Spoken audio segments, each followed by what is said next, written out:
Hello guys! Good morning! Ayan. Andito kami. Nagtambay muna. Saglit. Nagtambay-tambay muna dito. Hindi na kami tumuloy sa school pero nandito na kami. Suspendido na po kasi.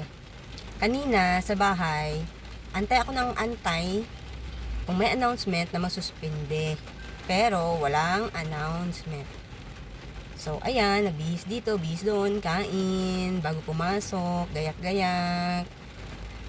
In fairness. Tapos, ayan, syempre aalis na para makarating sa oras ng pasukan. Traffic pa dahil maulan. Pag maulan naman talaga, asahan mo, super traffic. Lakas ng hangin, tapos ayan.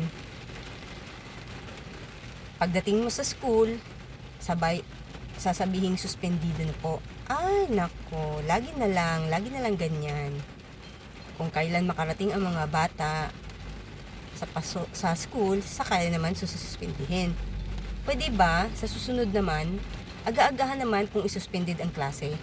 Agahan naman ang hindi pa nakakaalis ang mga kabataan para naman hindi mabasa sa ulan, hindi ma-traffic, hindi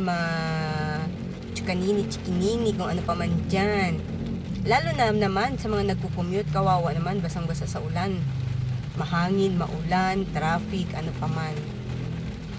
Next time naman po, pakiagahan naman ang balita para naman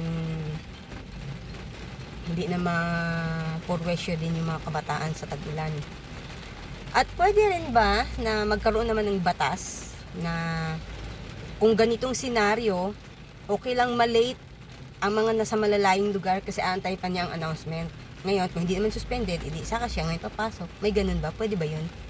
Sana. Pwedeng ganun. Okay, see you around. Bye.